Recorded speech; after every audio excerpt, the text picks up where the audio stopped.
the late Honorable John Njoroge Michuki leaves a legacy of hard work and firmness in the discharge of his duties. He will be remembered for restoring sanity in public transport, culminating in what has been popularly referred to as, quote, Michuki Rules, unquote, of February 2004. The restoration of Nairobi River, which many pessimists believed will never be realized, and a no-nonsense approach to security issues. He pioneered in the world of entrepreneurship and has been a leading light, inter alia, in the tourism industry.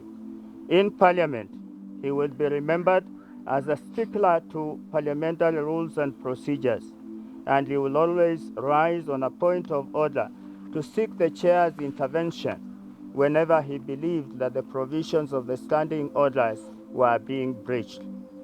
To most of his friends and admirers, the late Michuki was a beacon of hope, a level-headed personality who never shied from speaking his mind and whose performance in whatever public positions were vested upon him was beyond reproach and sterling.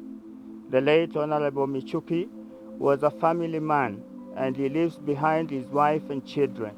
During this time of sorrow and grief, on behalf of all members of Parliament and on my own behalf, I send our heartfelt condolences to the family, relatives, friends, and the nation for the tragic loss of a gallant and illustrious son of Kenya, the late Honorable John Njoroge Michuki. The void left behind will be difficult to fill. May the Almighty God rest his soul in eternal peace. Death comes when it will. We ordinary mortals are left in awe in its wake. May God give you the strength to bear this loss.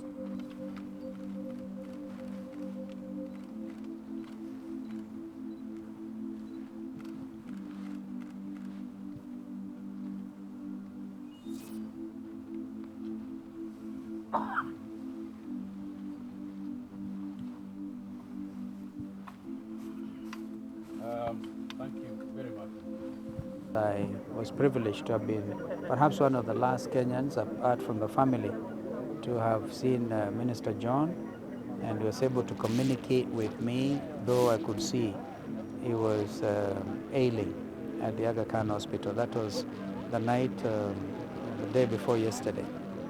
And Minister John was a champion of good order, a very solid leader. We can never get enough words to eulogize John. This country is poorer without Minister John.